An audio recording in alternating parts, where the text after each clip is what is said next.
According to a Federal Reserve Board study, about 43% of American families spend more than they earn each year. You may be speculating, well, how is this possible? The answer is through the use of credit cards. Credit card debt plagues many American households. Statistics show that over the past decade, credit card debt has increased by over 25% in the U.S. Nearly half of all Americans that use them carry an average balance on their cards of more than $7,000. One significant cause for these problematic figures stems from banking practices that have been described by the White House as unfairly and deceptively complicated. In order to tackle the problem, President Obama enacted the Credit Card Accountability, Responsibility, and Disclosure Act of 2009. So today, I'm going to explain the significance of this act, discuss the new provisions it requires banks and credit card companies to follow, and detail how they can benefit you and your family. The Credit Card Accountability, Responsibility, and Disclosure Act of 2009, which is also referred to as the Credit Card Act, is a federal law that was passed by Congress and signed by President Obama in May of 2009. However, it was just recently put into effect February 22, 2010. That date in February marks the day in which the most sweeping changes to the credit card industry were implemented in over 40 years. The purpose of the act is to reform the credit card industry by restricting unfair practices used by banks and credit card companies in order to make a profit.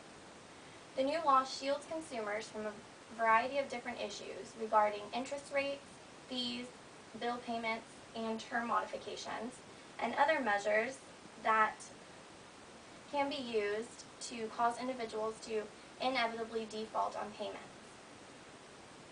By banning some of the old practices used and instituting new provisions to follow, the Act provides credit card holders for protection against unmerited changes or adjustments to their credit card terms. While there were numerous reforms made, today I will discuss a few of the most significant ones that you should be aware of, as they will probably be the most beneficial to you. One of the key elements of the Credit Card Act is the ban on arbitrary interest rate increases, including retroactive rate increases. Retroactive rate increases allow card companies to raise interest rates on payments made in the past and purchases made in the past, and they affect your outstanding balance.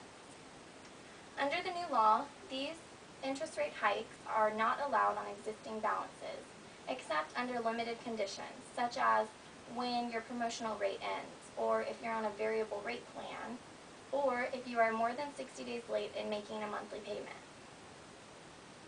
Also, banks and card companies must now give a 45-day notice for any rate or interest rate and fee changes that will apply to new balances. Just as card companies still have the right to make changes to your accounts with notice, consumers now have the right to opt out or reject certain significant changes in terms of their accounts. Under the new law, consumers now must be given the option to close out their account and pay off their balances based on the old terms. In this case, you would then have at least 5 years to pay off your remaining balance. Another important provision in the Credit Card Act is the requirement of card companies to now show on each statement how long it will take to pay off a balance. A monthly credit card bill will include information on how much it will cost you in interest if you only pay the minimum monthly payment, and furthermore, how much you should pay each month in order to pay your balance off in 3 years. This provision allows consumers the ability to better analyze their bills and see clearly just how much they are paying in interest each month.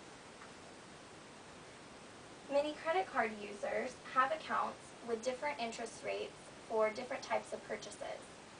Before the implementation of the Credit Card Act, consumers were required to pay down the debt with the lowest interest rates first, thus extending the time it takes to pay off balances with higher interest rates.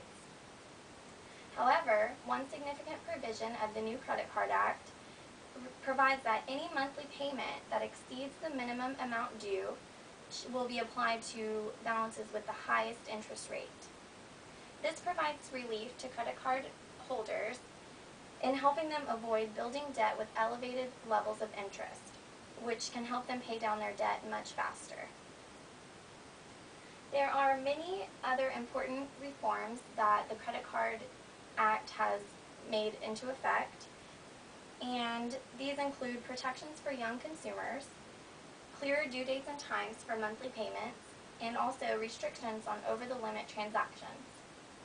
While the majority of provisions went into effect February of this year, there are numerous other ones that will be put into practice in August of this year. Anyone that owns a credit card should be aware of these new regulations in order to protect themselves and to understand the new options available to them. These implementations put an end to many unfair practices used by banks and card companies that have wrongfully affected many customers.